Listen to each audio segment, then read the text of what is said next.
Alrighty, good evening, everybody, and welcome in to another Night with a Museum program with the Schaumburg Library. I'm so excited to keep this series going with y'all with our June session with the Stonewall National Museum, Archives, and Library. Now, before I formally introduce our speaker, just a few of our friendly Zoom reminders for everybody. Your cameras and microphones are off, so if you have any questions for our speaker, throw those in the Q&A. We'll address all questions at the end of the program, but don't hesitate to put those in as they come into your head so you don't forget them later on.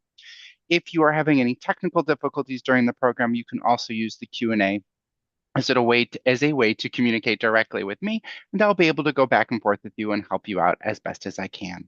You'll also notice that closed captions have been enabled for your convenience, and you can turn those on or off as you wish using your Zoom toolbar. Now, without further ado, I don't want to take up any more of our speaker's time with my ramblings at the start. I'd love to introduce Robert Kesten. Robert is a seasoned nonprofit executive with extensive experience in the for-profit and government sectors. He serves as the president and CEO of Stonewall National Museum, Archives, and Library. Kesten has worked in human rights for the last 2 decades and has worked extensively in capitals around the world, including Washington, D.C. He's created the Directors Film Festival and has worked with leading political leaders, entertainment figures, and business titans. The Stonewall National Museum is the world's largest LGBTQIA plus library in the world and has one of the largest archives in the nation. The organization is a repository for the national treasures, providing context to the history and culture of the LGBTQIA plus community. Everyone, a big virtual welcome to Robert Kesten. Thank you. Thank you, Christopher. And hello, everybody. As Christopher said, I'm Robert Kesten, and I'm sitting in my office in Fort Lauderdale, Florida, which is home to the Stonewall National Museum, Library, and Archives. It's peculiar that we're based in Florida, but the organization, ironically, was started just in 1973, putting it at 56 years old, well, 50 plus years old at this point, and making us one of the oldest LGBTQ plus organizations in the country and in the world. But it was started in Hollywood, Florida by a 17-year-old boy who started collecting books in his parents' house, and it was a lending library. So imagine 1973 and your son is collecting gay and lesbian books for other people to come and borrow. So he had to have a unique set of parents. And when he went to college the next year, he met someone who was his same age, who had started a small archive. And they merged, and it became not only the Stonewall Library, but then the Stonewall Library and Archive. And they realized as college students, they really could not carry out the mission of a library and an archive. So they called some adults that lived in Fort Lauderdale, and it moved up there, and it's been operating in Fort Lauderdale since then.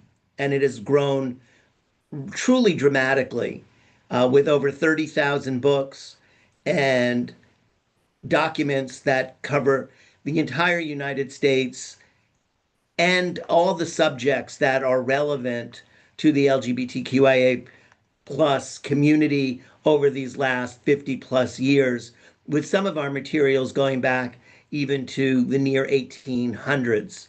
So for people who don't believe that there were gay people around before the 1960s or 70s, that is a misnomer, because as long as there have been people who are different than the mainstream or the supposed mainstream. And gays, lesbians, bis, trans people have always been there. And what's surprisingly unique is that it's the one community that you can find literally in every other community. There's not a race, religion, gender, nationality, color that does not have LGBTQ people in it.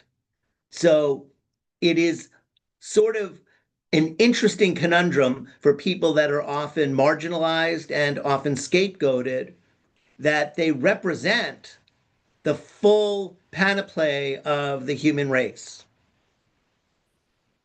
And so I keep reminding people that if you are part of this community, then you have a unique opportunity to bring people together because you have already walked in the shoes very often of those who think less of you because of who you love.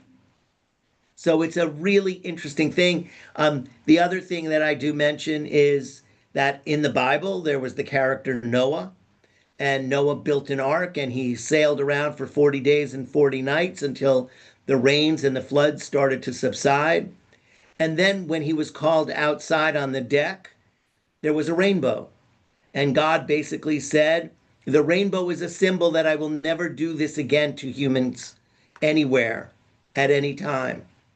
And the rainbow ultimately was adopted by this community. And so being children of the rainbow means that it's not just about LGBTQ people, but it's about everybody. And we all fit under the rainbow. We can fit under as many flags as we want, but we are all part of the rainbow. And being that this is Pride Month, this is the perfect opportunity for people to reach out their hands and extend that gratitude and that friendship and that being willing to communicate rather than making fists. So that is a big portion of what we do here at the Stonewall Museum is we share stories. We really believe that the teaching and understanding of history in its broadest terms is vitally important. And as a former history major at college, I am aware that we don't really learn history well in the United States, or for that matter, pretty much anywhere else in the world. We primarily learn big events and we learn biography. We learn about individual people or small groups of people, but we don't really learn the contextual relationships between people. And one of the stories I like to tell is that we've all heard of John Adams. John Adams is a founding father. He was the first vice president of the United States and served under George Washington for 8 years. He was the American ambassador to Great Britain and France. And then he was president for 4 years after George Washington. Now, John Adams was not a rich man. So in those days, political officers were, if they were paid at all, it was a nominal sum. And here, John Adams was a public servant for a big part of his life. So, how did he do it? Well, he did it because there was an Abigail Adams. And some of you, I'm hoping, are familiar with Abigail Adams. She was John's wife and the mother of his many children. And she stayed in Braintree, Massachusetts, where she ran the farm and got the kids to work on the farm and got the kids to go to school and was able to support her husband so he could do the important work of founding a nation. So if you don't know the story of Abigail Adams and everything that she did, you don't know the story of John Adams. And if you don't know the story of John Adams, you don't know how difficult it was for some of the founding members to really put together this country and the compromises not only they made in the documents that service this country, but the compromises they made in their lives, being separated from family, living difficult lives at a time when the normal conveniences that we think of just simply didn't exist. So we have this extensive archive that collects history. And we have fun things like Ricky Martin's leather pants. And we have serious things like a letter that was sent by Bob Dole attacking Bill Clinton, who was then president, on even considering allowing gays and lesbians into the military service. It was a scathing, scathing letter, but it ties American history, presidential history, and LGBTQ history together demonstrating that what happens to one American is as much a part of American history as what happens to someone whose biography may sit on a shelf at a university. Those are the kinds of stories that we tell. Those are the kinds of exhibits that we put up, the ones that put into context the really important elements that make us united, that show how much we have in common versus how much that tears us apart. And if we were braver, we would be able to see the stories of those who came before us. We have one of our most popular exhibits is called Standing on the Shoulders of Heroes. And it goes back to the 60s, late 50s, and it looks at the people who really risked something by being activists. The people who lost their jobs, the people who lost their families, the people who lost something or risked something in order to stand up for human and civil rights, even when at time they weren't afforded to this community by the federal government or state and local governments. And so for a long time, the federal government tried to keep members of this community out of public service, out of teaching, out of all the kinds of things that so many Americans simply took for granted. But they remained closeted and did get those jobs. And they kept those jobs. And they fought the good fight, and ultimately laws liberalized, allowing people in. And when you look at the plethora of people from this community who, even under risk, even under threat, did so much for this country. One such person is a guy by the name of Bayard Rustin. Bayard Rustin started in the labor movement. He was a Black gay man. He fought for Black rights in white unions. And he's the one who negotiated the contracts that allowed Blacks to enter those all-white unions. But then he was more or less pushed out of the labor movement, and he moved into the civil rights movement, where he became the mentor to a large extent, and certainly the right-hand man to Martin Luther King Jr. He was the one who taught Martin Luther King about pacifism. He was the one who organized, not single-handedly, but just about, without a computer and without a cell phone, the March on Washington that led to the I Have a Dream speech that put Martin Luther King on the map in a way that nothing else did. And then he was told he had to leave that movement. So he took all of his skills, all of those amazing talents, and he brought it to the LGBTQ community. And that's one reason this community has moved so quickly. Betty Friedan, the mother of the modern women's movement, didn't want lesbians in the movement because she thought it would hold people back from allowing women equal rights with men. What it did do is force some of the most talented women in the movement to move into the LGBTQ liberation movement and help that movement move much faster than anything that was going on at that particular time in the women's movement. The Equal Rights Amendment that was sponsored by the women's movement still has not passed as a constitutional amendment. And yet, on the LGBTQ plus side, we have gone through the acceptance of same-sex marriage, adoption, housing, job security, and many of the other things that seemed improbable in 1960s America. Because in 1960s America, it was 1969, June 28th, when a band of New York City's police, mostly from the Vice Squad, descended on the Stonewall Inn bar in the West Village, actually.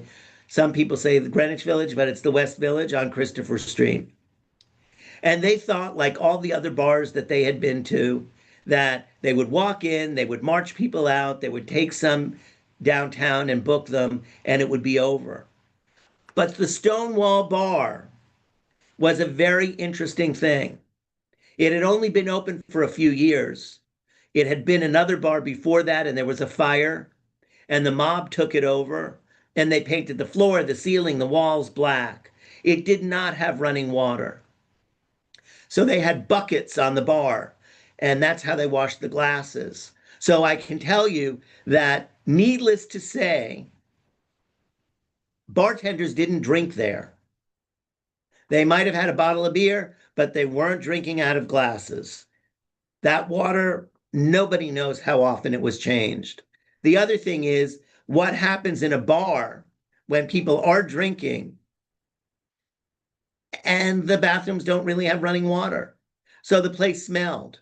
Also, back in 1969, people were allowed to smoke indoors. So the smoke would get so thick, you often couldn't see the person sitting or standing next to you. But what was most unique about the Stonewall Inn was that it had a dance floor.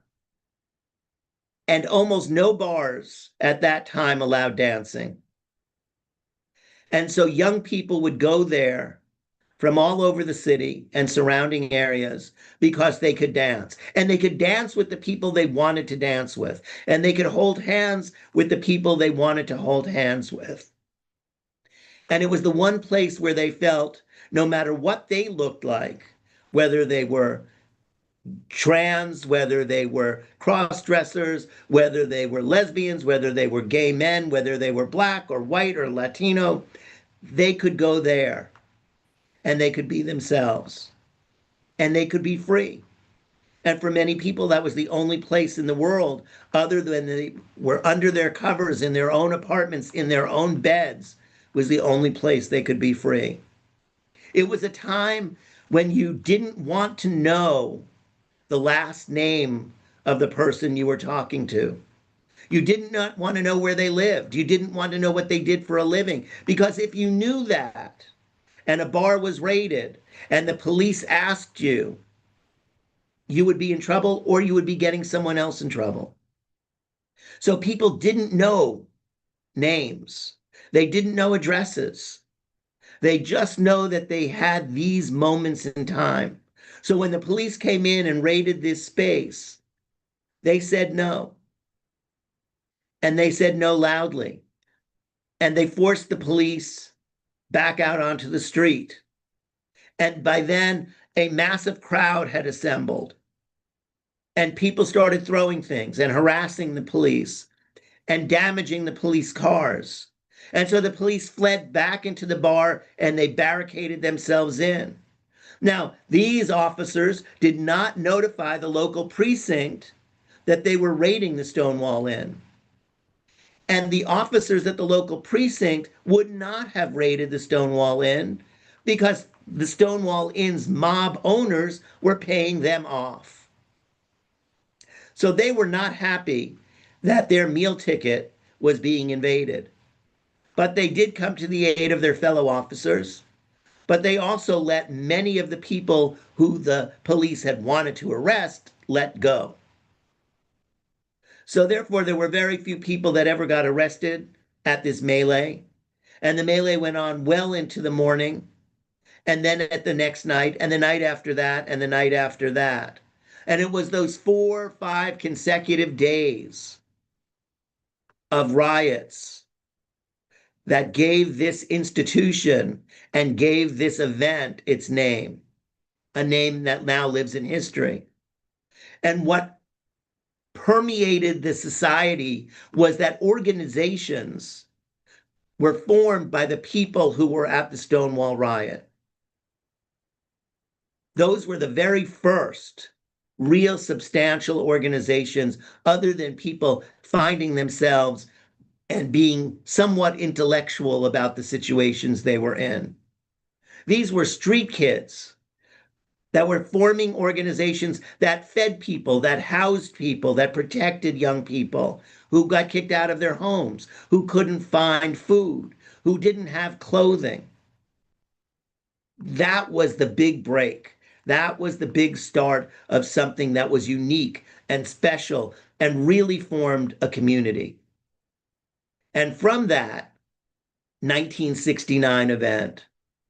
On that same day, June 28th, 1970, was the very first Pride.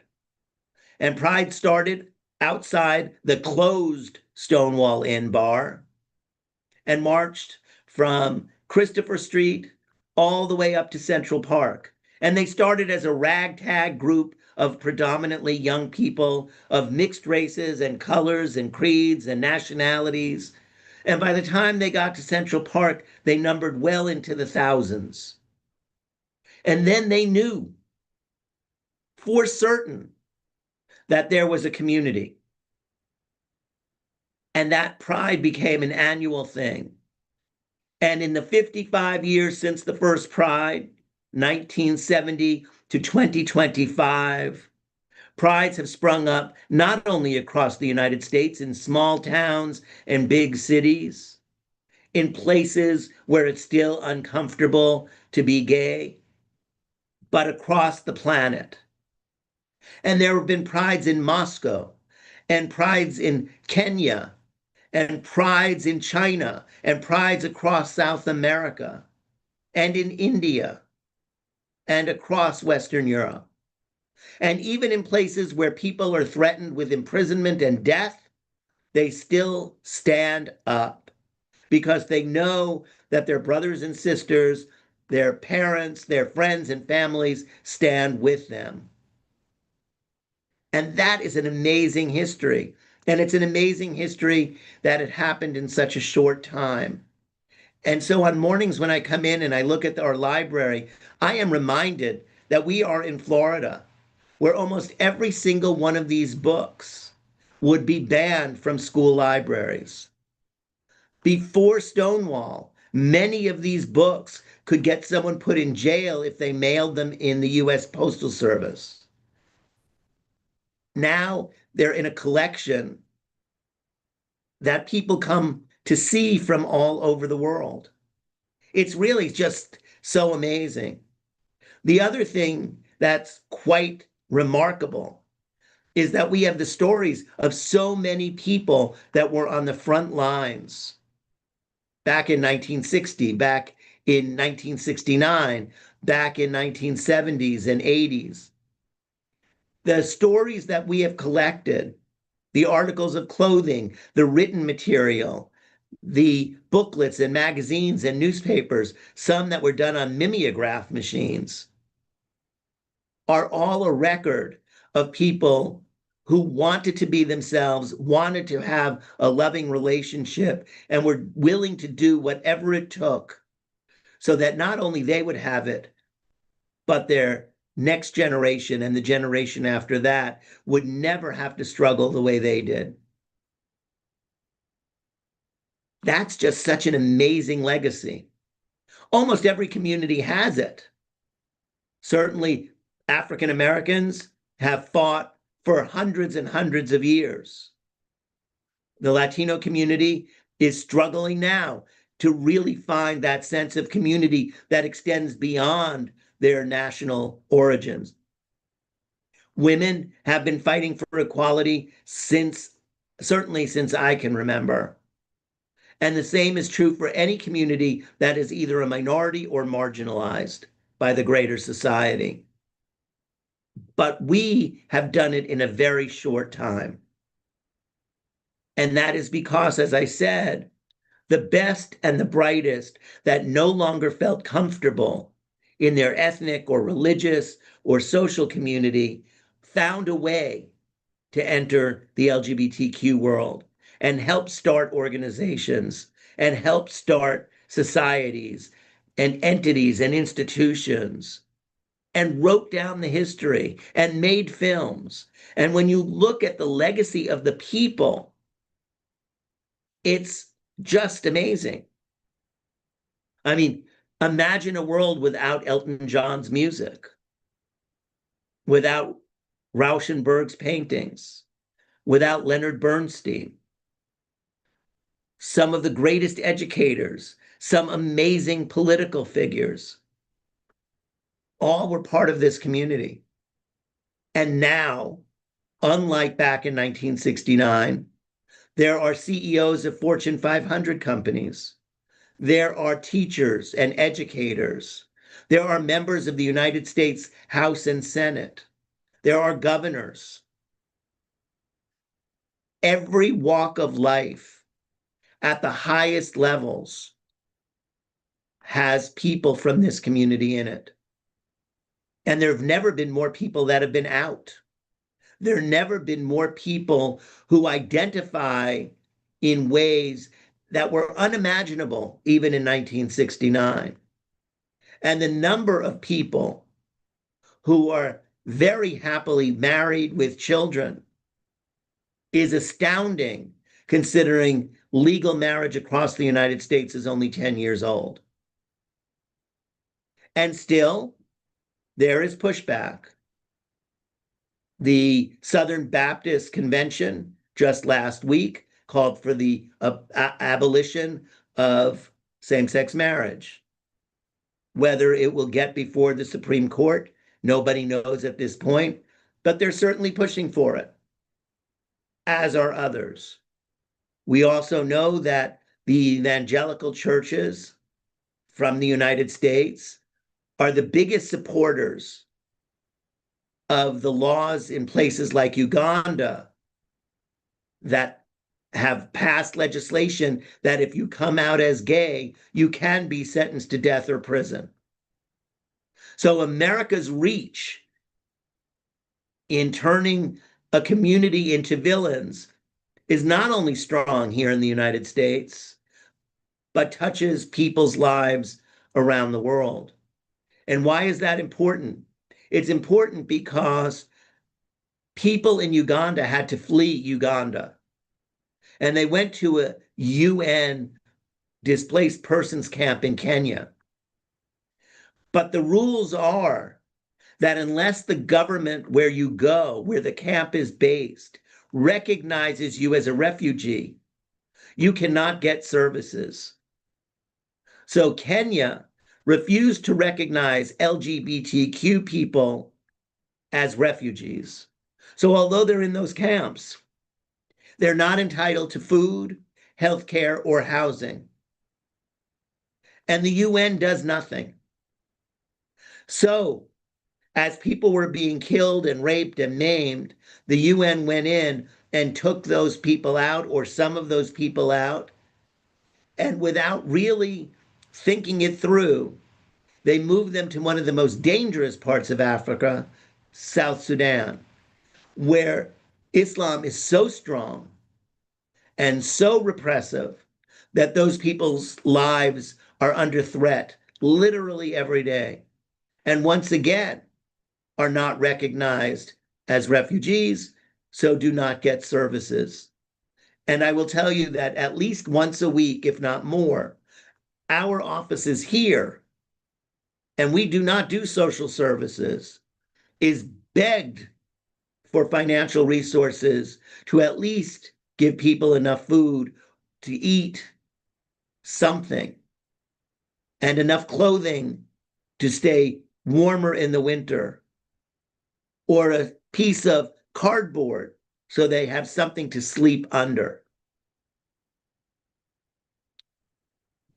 Religious freedom should not be the freedom to take the human rights away from somebody else. And that's part of the legacy of this place that has been collecting these records for so many years. We are this great repository of information of what's going on, but with a context so that we see not just the stories of individuals, the biographies of people from history, but the history that led to those people being in those places, surviving in those places, and able to make a recognizable contribution to the other people at that time and place. So I've given you a little bit about Stonewall. I've given you a little bit about the Stonewall Uprising and a little bit about Pride, as well as the social and political context that surround these important things. So it's not a surprise, at least not to us, that the No Kings March, for example, took place during Pride Month. And on that day, on the 14th of June, there were pride marches and pride parades all over the United States. It is fascinating how the quest for democracy, the quest for freedom, is tied in with all the other quests for freedom and the saving of democracy. And one reason that's so important is because human rights cannot exist unless democracy exists. If humans don't have the right to self-government, human rights fall by the wayside. And that's a very interesting thing for me because for 20 plus years, I traveled around the world. That's actually 20 plus years, um, working on integrating and informing about the Universal Declaration of Human Rights. Some of you may know what it is, some of you may not, but the Declaration of Human Rights was written by a very young United Nations following the Second World War and the Holocaust. And it was the world's response to those two things. And the committee that wrote the Declaration was headed by Eleanor Roosevelt, the former First Lady of the United States. The document is composed of 30 articles. And those 30 articles are a pathway to human beings living in a civil society. I hope that some of you will look it up, some of you will read it, and some of you will discuss it amongst yourselves, your family, the people who live in your community, your religious institutions, your social institutions, and see that it's not that difficult for us to be good. The problem is that even though all the governments universally approved this declaration, few, if any, ensure that their citizens know them. And the best example of that was back in the 1990s, I conceived of the UN Decade on Human Rights Education. And that too was passed unanimously by the General Assembly of the United Nations. And then for the next decade, we traveled around the world to see what nations were taking it seriously since they approved it. And almost no country did anything of substance. And that was alarming. But it was so alarming that the United Nations Secretary General determined that the UN would no longer put together decades for any topic because they were so embarrassed and disgusted by the lack of buy-in from the member states. But my travels were interesting because it got me the opportunity to work in the USSR on the breakup of the Soviet Union. And for much of that time, I spent in Ukraine. So I got to know people in Ukraine when it was still part of the Soviet Union.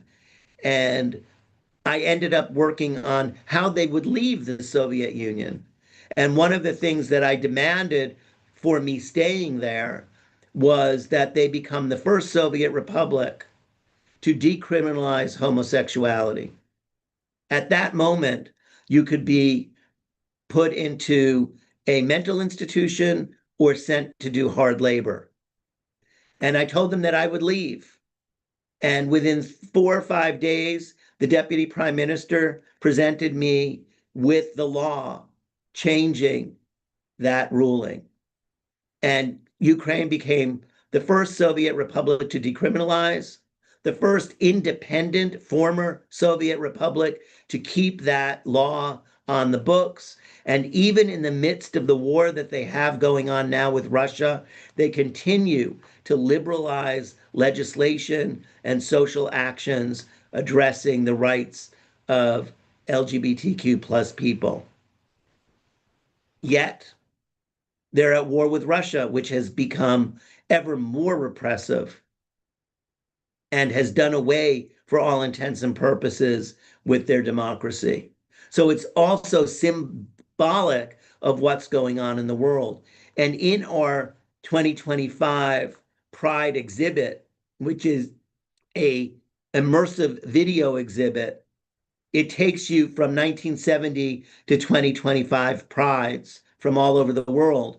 And when we cover Moscow, you see the police attacking people who are in the pride parade. When you get to Ukraine, you see the police protecting the people who are marching and removing people who are attacking them. That is indicative of a healthy society versus an unhealthy society.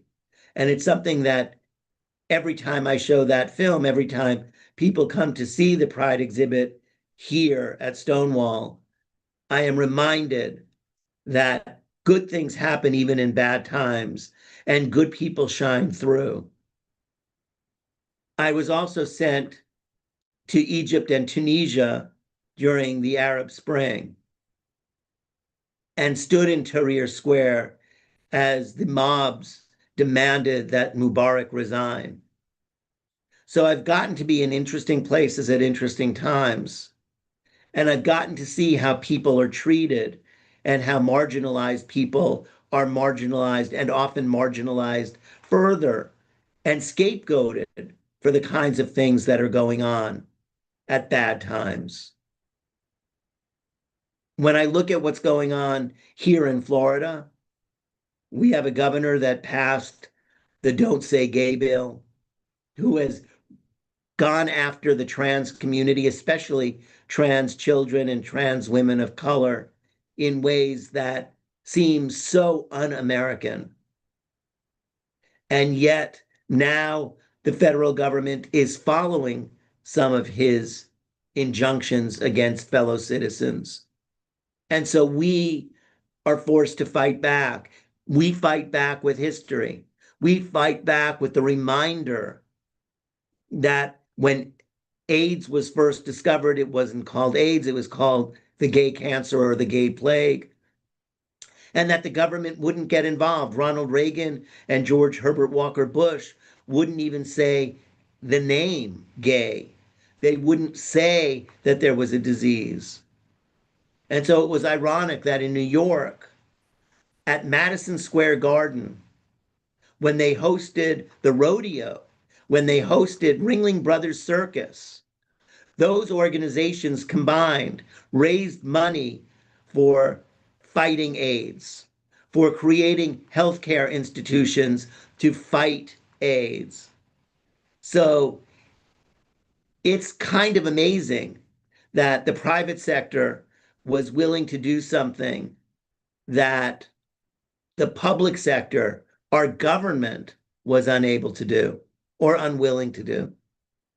And so it is interesting that at this time, with the removal of DEI, that those corporations have largely walked away from the communities that they helped early on in the AIDS crisis because they're afraid of losing government contracts. So knowing that the community has overcome all those obstacles and has come out stronger on the other side is really quite sensational and affirming and gives you confidence that so much is possible. And our hope is that just like the historic predictions from before and conclusions from before, that no matter what happens to any of our communities, that we will come out stronger because of it.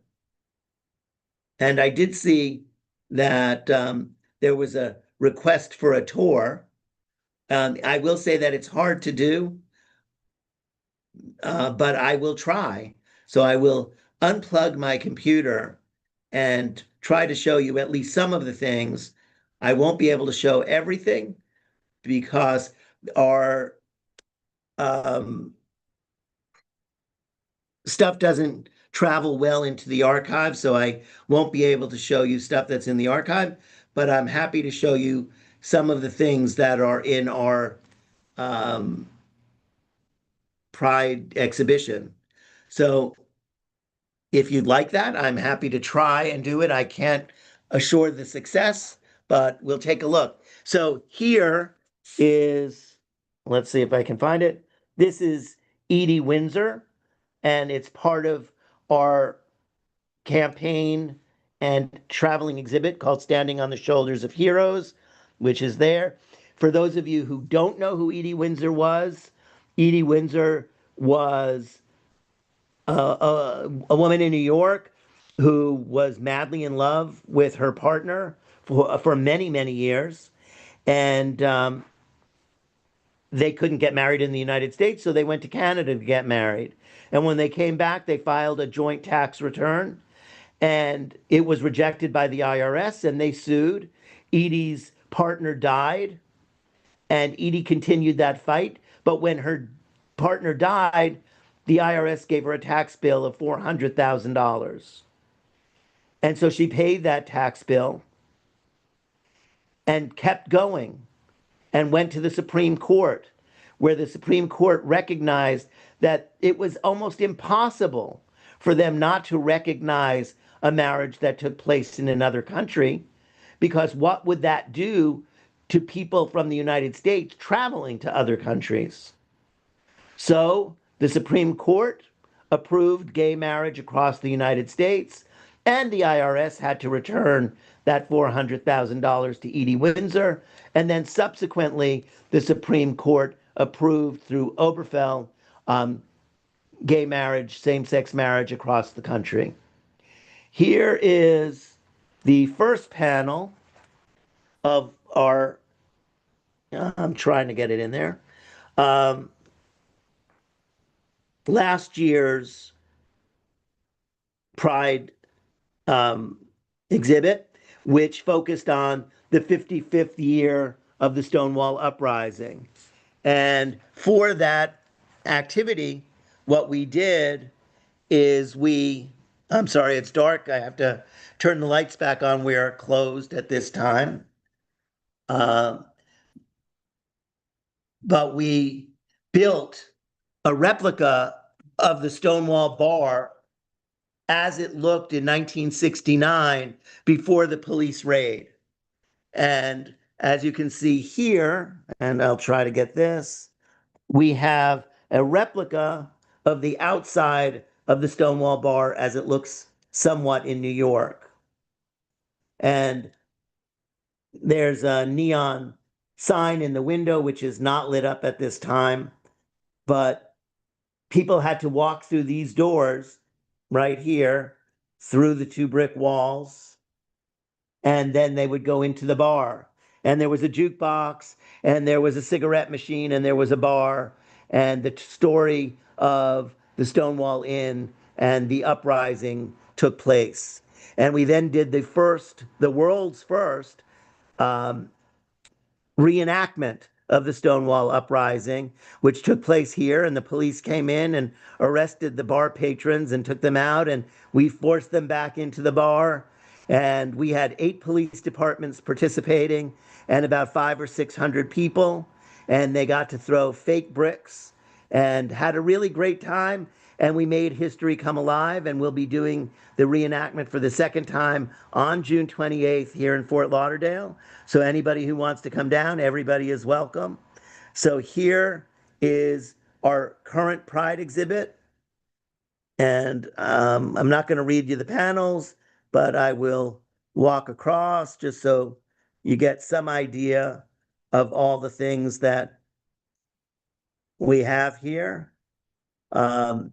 Here's very difficult, but this is one of the cases. It has buttons and books and a Princeton Pride t-shirt from the Bayard Rustin Center, which is based in Princeton, as you can imagine.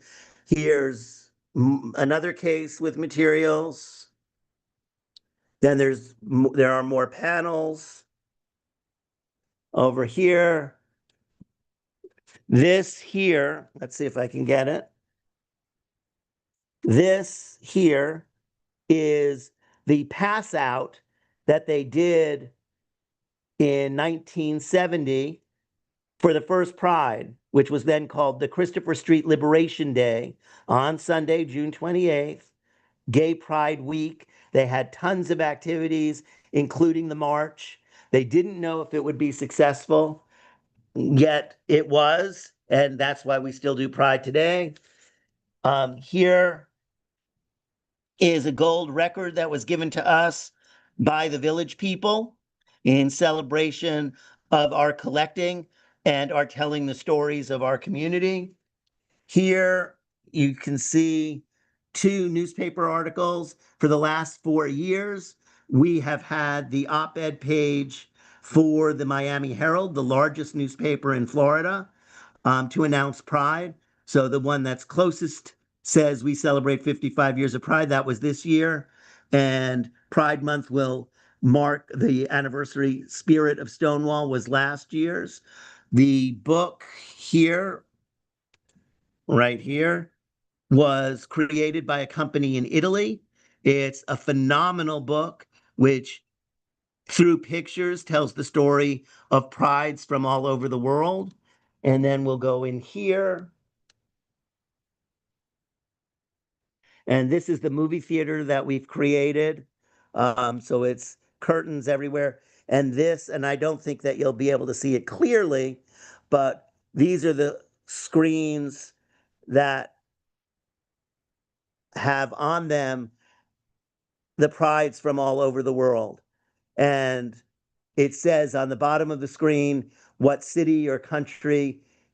So here's Mexico City 2007. It goes in chronological order. Normally there would be music and street sounds and cheering that go along with it so that you can feel somewhat there. But we cover about 30 or so. Here's Hong Kong, 30 or so places. And on the sides of the screens, these are our bricks that we use for the Stonewall reenactment. So it's a lot that we have going on here. We're relatively small.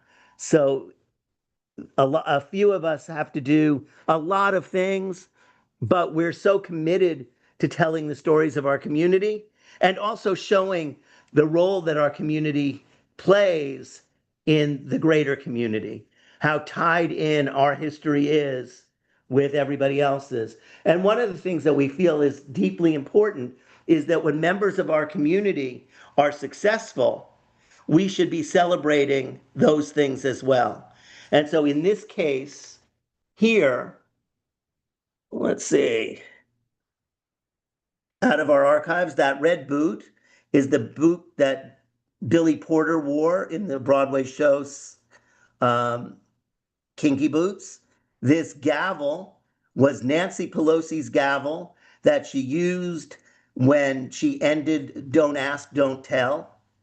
The sneakers, one says Ellen, the other says DeGeneres. They were signed by Ellen DeGeneres and donated here. And then there's a dress and a top hat, and those were worn by Alan Cumming in the Broadway production of Cabaret. And then we have one flag there, another flag there, which represent different communities at different times. And then we have this T-shirt, which is Pride 2017 from Washington, D.C. And the reason that we selected this T-shirt was 2017 was the first Pride that Donald Trump was president in his first term. And this year, once again, is Pride, the first Pride of Donald Trump's second term, which was World Pride in Washington, D.C.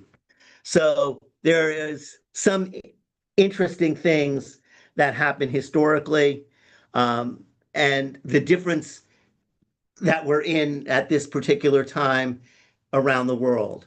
So I hope that that gives you something. It's really hard to do that spontaneously with small computer. But I hope you get some idea of the storytelling that we do.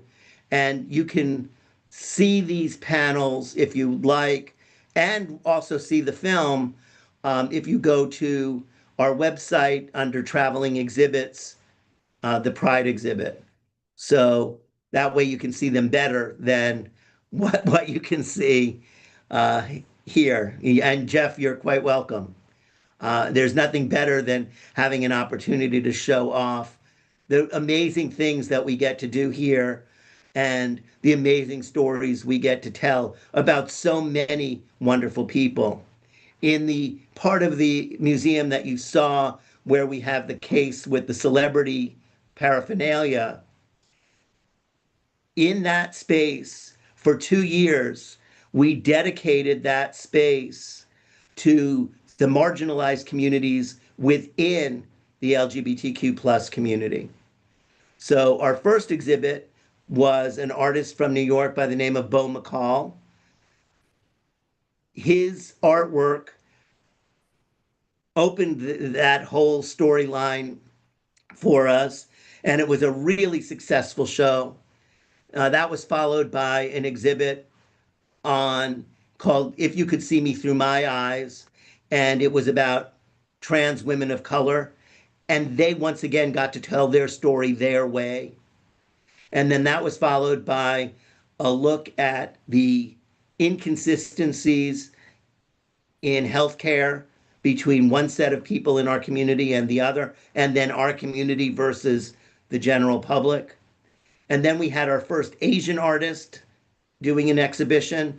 And interestingly enough, as part of that exhibition, some of that material was then sent to the Smithsonian, and they gave us a piece that they kept out of the Smithsonian. So we have one piece that is Smithsonian worthy, and that's very exciting for an organization like ours. And then we decided that, okay, we've done all these exhibits in this special space, and now it's time to say that at least here at Stonewall, no community should be marginalized. And we opened a museum-wide exhibit that was coordinated by the Black Lesbian Archives. And we didn't promote it as a marginalized exhibit, but as an exhibit for the community. And the community came. So that was heartening that from when I started to where we are now, we are much more appreciated and respected as really reaching out to the wider community. And the fastest number of group of members are women now. When I got here, women made up maybe 8%, 10% of membership, and even less in terms of attending events. And at our last gala, women made up over 40% of the purchased tickets and is the fastest growing new membership group in our organization.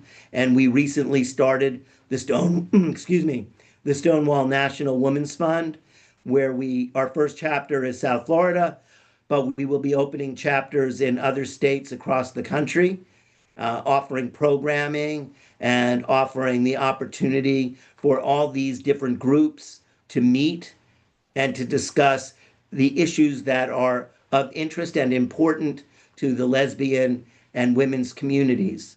So anyone who's interested, we would be happy to provide that information as well, because it is important that we get opportunities to build our community, especially in trying times.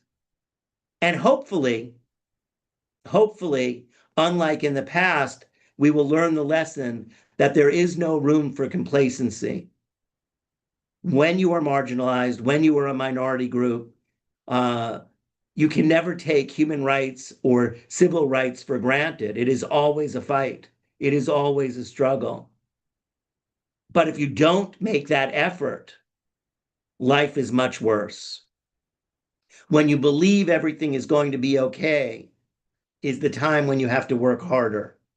And one of the great examples in American history is when Obama won the election and all those people said racism is dead in America. We never have to have that conversation again. Well, how wrong they were. And when women thought the Equal Rights Bill would pass and get approved as a constitutional amendment, how wrong they were. And when any of us believe that we are safe because we live in this country with a strong constitution, well, how wrong we were. So this place is both a reminder and also a place that spurs you on to do the work because we do stand on the shoulders of those who came before us. And doing that reminds you of what you have to do so that the future of our community is strong.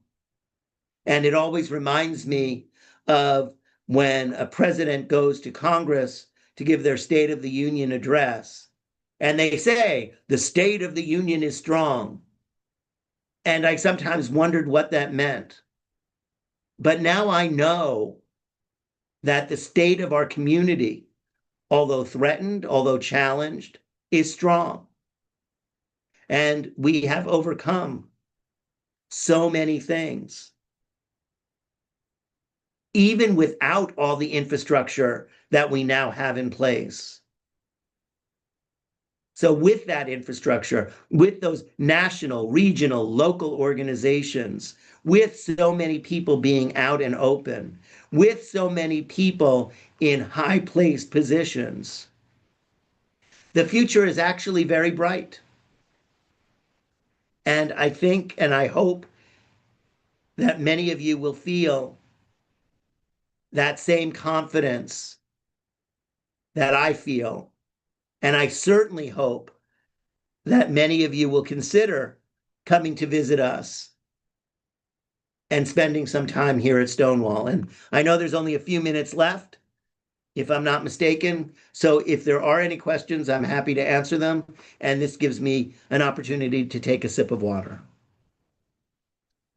Robert, thank you so much. What a wonderful presentation. And I have to say, this is the first time I've ever seen a presenter pivot in the dead center and go, let's just go on the tour and pick up your computer and run with it. So thank you for just being so spontaneous and flexible as well and sharing your time and your knowledge and just your very clear passion. If anyone has any questions for Robert, please throw those in the chat or the Q&A and we can talk about them. While we wait to see if there's any questions though, Robert, I have a question for you. What is your favorite, if you have a favorite, um, item or artifact in your collection? I do get that question asked occasionally, and it's really hard to say because we have the fun things and then we have the serious things. So in a way, I donated the Bob Dole letter. And for me, the Bob Dole letter is interesting because I met Bob Dole when I worked in Washington. We were on the shuttle between New York and Washington. And he was funny and he was a nice guy. And one day I'm in the Capitol and my father came to visit. And from behind me, this hand comes down on my shoulder and spins me around. And it's Bob Dole. And he says, one day you're going to want to work for me. And I said, Senator, highly unlikely, but thank you. And he walked away. And my father said, he recognized you from the back of your head? How well does he know you? And it made my father very, very happy. So I always had a sort of warm spot in my heart because Bob Dole made my father happy. But then he wrote this letter to me about how awful Bill Clinton was for going to destroy the military by allowing these people to serve, those people. And I saw a side of him that was preparing to run for president that I found harsh, not very enjoyable, and certainly not kind. And it was interesting because George Herbert Walker Bush couldn't say the word gay, couldn't say the word AIDS. And he ran against Bill Clinton and he lost. And then Bob Dole was in the same position where he didn't want to say gay and he didn't want to say AIDS and he didn't want to do the right thing as an American leader. And he lost to Bill Clinton. And that was the first time in American history that someone who was truly sympathetic, not always effective, but sympathetic to the LGBTQ plus community, won two elections, even with all the baggage that he carried. And that was really a sign of American history, presidential history, and LGBTQ history completely coming together. And so for me, that's an important element in this collection. We do have a patron question. Do you get any funding from the government? Is the funding from donations, fundraising? How are you keeping your museum going? Well, we are in Florida, so no, we do not get government money.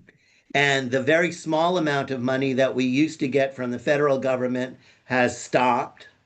So we are almost, and because of the federal policies on DEI, much of the private foundation and all of the corporate money stopped. In fact, corporations that used to fund us don't even take phone calls and don't respond to texts anymore. Oh, So it is harsh and it is cruel. So we now live really on the generosity of individuals, people like your patrons and people from across the United States, because we have a national collecting archive and we also send our traveling exhibits all over the United States. So we have an exhibit right now in Washington, D.C., and a handful of exhibits in other cities across the country. And our Stonewall and Stonewall exhibit, which was last year's Pride exhibit, the bar is currently in Key West for Pride, and we are looking for the next place to take that exhibit. Hopefully, if not before, for LGBTQ History Month in October. It goes someplace, it has to stay there for at least 2 months because it comes with a floor and a ceiling and four walls and all that very heavy equipment. But it is an amazing exhibit, and we're very proud of it. absolutely. So, sure, anyone who wants to make a contribution, we are more than willing to accept it and treat you as kindly as humanly possible.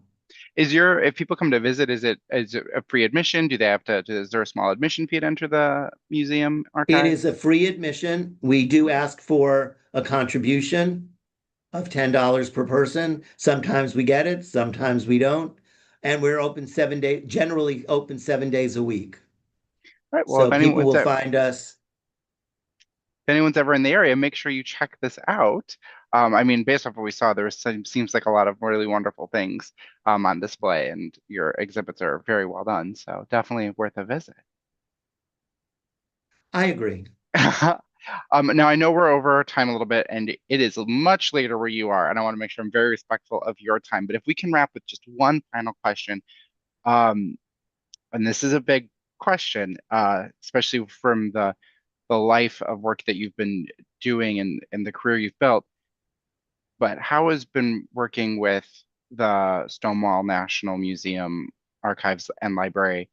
Um, I might have gotten two of those titles out of order, but how has that changed the way you interact with the world, working with this organization, archiving and sharing these stories? How has that altered your viewpoint or how you interact with the world? Well, I mentioned this, and I think that the biggest way is recognizing that our community is in every other community Hmm. and that we have a special responsibility to be the world's uniters. We know the damage that dividers cause. We see it literally every single day. But we don't really have the example that we need of what unifiers look like. And that has become our responsibility because we have walked in the shoes of the people in all those other communities, all those other worlds. And so it's incumbent on us to extend our hands and welcome people in. And Pride Month is the best time to do that because it's a celebration, even though it is a protest. And the more we do that, the more acceptance we get, because when people recognize who we are and how much we are a part of their lives, as children, as parents, as aunts, as uncles, as friends, neighbors, coworkers, they realize that we're not really different from them. And that love for someone else is a symbol that you can love. And what the world really does need is people who are willing to risk everything for love.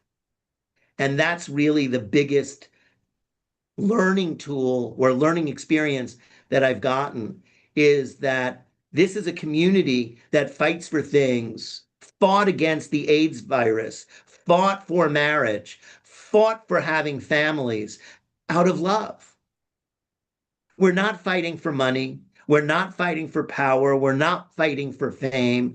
People may do that as individuals within this community, but those are not the motivating forces. The motivating force of this community is love. Mhm. And I don't know any other community that wouldn't welcome that once they know that that's really what we're about. That's wonderful. Robert, thank you again so much for sharing your time with us. And thank you everyone for tuning in and learning with us tonight and continuing the series going. If you've been enjoying Night with the Museum, our next session will be Tuesday, July 15th, and we'll be hosting the Mystic Seaport Museum from Connecticut. And this is an important tidbit of this. This program is usually from 7 to 8 p.m. Central Standard Time, but because the Mystic Seaport Museum is primarily an outdoor experience, we've shifted the time to be from 6 to 7 Central Standard Time because they want to be able to show off some of their exterior exhibit pieces and some of the beautiful things around their museum before the sun sets because they're an hour ahead of us. So we will be doing that program from 6 to 7 p.m. online. You can sign up for that now. It's live on our website. And if you want a little sneak preview, the Ringling Museum will be our museum in August, and that'll be your normal 7 to 8 p.m. Central Standard Time. But from all of us here at the Schomburg Library, thank you all so much for joining us. And Robert, thank you so much for spending time with the library and our patrons and sharing everything. Thank you for inviting me to do this. It was fun. Anytime. You have a great rest of your evening.